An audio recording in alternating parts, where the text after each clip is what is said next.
உயிர் வாழ உணவு மிக முக்கியமான ஒன்று. சங்க காலத்துல தமிழரின் உணவு முறை எவ்வாறு இருந்தது என்பதை பற்றி இந்த வீடியோல பார்க்கலாம்.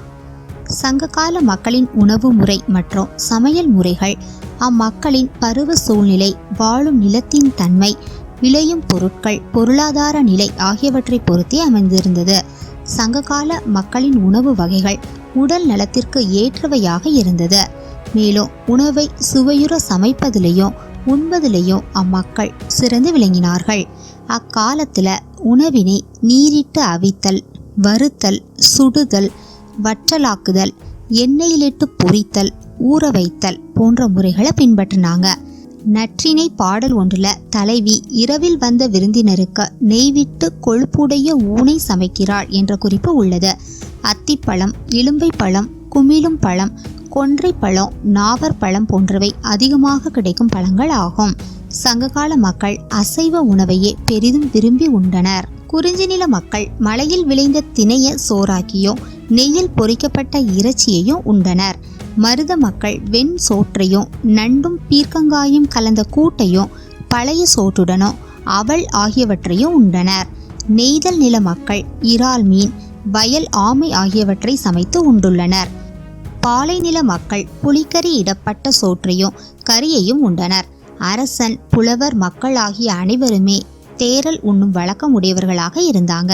வேதியர்களின் வீட்டில் புலால் இல்லாத மரக்கறி உண்டதாக குறிப்பு உள்ளது. சங்ககால தமிழர்களிடையே வாழ்க்கை இயற்கையோடு இயைந்ததாய் இருந்தது. அவர்கள் வாழும் சுற்றுச்சூழலுக்கு ஏற்ப அமைந்தது. ஐவகை நிலங்களிலேயும் வாழ்ந்த மக்களின் வாழ்க்கை நிலை பல்வகை வேறுபாடு இருப்பதை சங்க பாடல் காட்டுகிறது.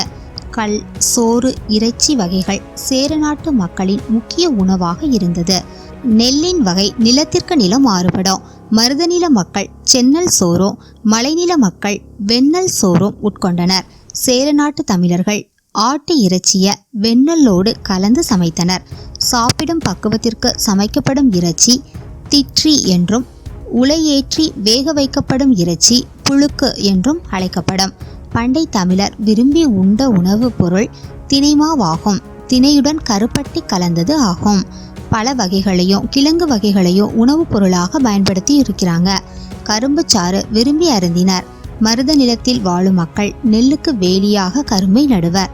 கரும்பிலிருந்து பிழிந்து சாறு பெற்று அதை விருந்தினருக்கு தந்தனர். சங்ககால தமிழர்கள் சைவம், அசைவம் இரண்டு உணவுகளையும் வகை வகையாக சமைத்து உண்டனர்.